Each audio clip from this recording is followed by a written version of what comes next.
नई सेना तैयार हुई है, उसे देखकर विरोधी टीमों के पसीने छूटने तय हैं। लेकिन भाई, इस बड़े खुलासे पर जाने से पहले, अगर आप भी दिल्ली कैपिटल्स के जबरा फैन हैं और चाहते हैं कि इस बार ये टीम ट्रॉफी उठाए, तो इस वीडियो को अभी लाइक कर दीजिए, चैनल को सब्सक्राइब करना बिल्कुल मत भूलिएगा और कमेंट बॉक्स में अपनी राय बेबाकी से लिखिए कि क्या ये टीम वाकई चैंपियन बनने लायक है या नहीं। अब बात करते हैं दिल्ली के उस अतीत की जिसे शायद कोई भी फैन याद नहीं रखना चाहेगा। पिछले साल का प्रदर्शन किसी डरावने सपने से कम नहीं था। मैदान पर दिल्ली की टीम बिखरी हुई नजर आ रही थी। न तो सही तालमेल था और न ही वो जीतने वाली भूख। ऋषभ पंत की कमी तो खल ही रही थी, लेकिन उससे भी ज्यादा दर्दनाक था उन मैचों को हारना जो दिल्ली की मुट्ठी में थे। फैंस निराश होकर स्टेडियम से लौट रहे थे और मैनेजमेंट पर सवाल उठ रहे थे कि क्या वाकई दिल्ली कभी वो पुरानी चमक वापस पा पाएगी। लेकिन कहते हैं ना कि अंधेरा जितना गहरा होता है, सुबह उतनी ही करीब होती है। दिल्ली ने उस हार से सबक लिया, अपनी गलतियों का पोस्टमार्टम किया और फिर शुरू हुआ मिशन 2026। इस बार दिल्ली की रणनीति बिल्कुल साफ थी।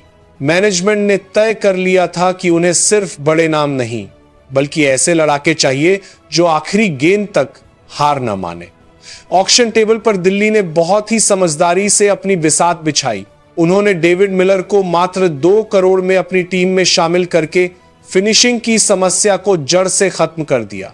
इसके अलावा बेन डकेट और पथुम निसांका जैसे इंटरनेशनल स्टार्स को खरीदकर उन्होंने टॉप ऑर्डर को वो मजबूती दी है जो पिछले साल नदारद थी। और सबसे बड़ी चर्चा वो तो आकिब डार की हो रही है, जिन पर दिल्ली ने 8 करोड़ 40 लाख का भारी भरकम दांव खेलकर सबको चौंका दिया। साथ ही पृथ्वी शॉ को 75 लाख के बेस प्राइस पर वापस लेना और टी नटराजन को टीम में जोड़ना दिल्ली के सबसे बड़े मास्टर स्ट्रोक माने जा रहे हैं, जिसके चलते ही अब वक्त आ गया है उस प्लेइंग 11 के खुलासे का जो इस वक्त इंटरनेट पर आग लगा रही है।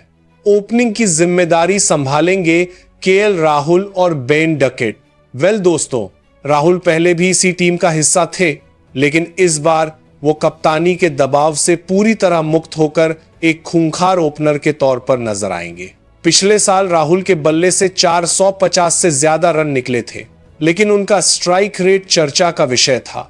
इस बार उम्मीद है कि वो एक 150 की स्ट्राइक रेट से गेंदबाजों की धज्जियां उड़ाएंगे। उनका साथ देंगे बेन डकेट, जो अपनी ताबड़तोड़ बल्लेबाजी के लिए मशहूर है। नंबर 3 पर अभिषेक पोरेल का भरोसा है, जिन्होंने पिछले सीजन में डेथ ओवर्स में 200 के स्ट्राइक रेट से रन बनाकर अपनी काबिलियत साबित की थी। मिडिल ऑर्डर में नीतीश राणा का अनुभव और ट्रिस्टन स्टब्स की आक्रामक बल्लेबाजी टीम को वो गहराई देगी जिसकी तलाश दिल्ली को सालों से थी। याद रखिएगा, स्टब्स ने पिछले साल एक 160 के स्ट्राइक रेट से जो तबाही मचाई थी, उसे भूलना नामुमकिन है। लेकिन असली धमाका तो नंबर 5 और 6 पर होने वाला है, जहां किलर मिलर यानी डेविड मिलर और कप्तान अक्षर पटेल मोर्चा संभालेंगे। मिलर का आईपीएल में फिनिशिंग रिकॉर्ड लाजवाब है और वो अकेले दम पर हारा हुआ मैच पलटने का हुनर रखते हैं। अक्षर पटेल, जो अब इस टीम के नए सेनापति हैं, वो न सिर्फ अपनी फिरकी से बल्कि अपनी बल्लेबाजी से भी मैच का रुख पलटने का दम रखते हैं। ऑलराउंडर डिपार्टमेंट में एक और नाम है जिसने सबको हैरान कर दिया है और वो है आकिब डार। 8 करोड़ से ज्यादा की रकम में खरीदे गए इस खिलाड़ी पर दिल्ली ने बहुत बड़ा दांव खेला है। आकिब की खासियत है उनकी 145 प्लस की तेज रफ्तार और लंबे छक्के लगाने की काबिलियत। गेंदबाजी की बात करें तो मिचेल स्टार्क की आग उगलती गेंदें और टी नटराजन की सटीक यॉर्कर किसी भी बल्लेबाज के लिए काल साबित हो सकती हैं। स्टार्क का अनुभव और पावर प्ले में विकेट निकालने की कला दिल्ली के लिए सबसे बड़ा हथियार होगी। पिछले कुछ मैचों में स्टार्क की इकोनॉमी भले ही थोड़ी ऊपर रही हो, लेकिन उनका विकेट टेकिंग माइंडसेट बेमिसाल है। वहीं स्पिन डिपार्टमेंट में कुलदीप यादव की जादुई उंगलियां बल्लेबाजों को अपनी धुन पर नचाने के लिए तैयार हैं। कुलदीप ने पिछले सीजन में 15 से ज्यादा विकेट चटकाए थे और उनकी इकोनॉमी 7 से भी कम रही थी। इंपैक्ट प्लेयर के तौर पर मुकेश कुमार का अनुशासन और पृथ्वी शॉ की विस्फोटक शुरुआत टीम को और भी ज्यादा मजबूती देगी।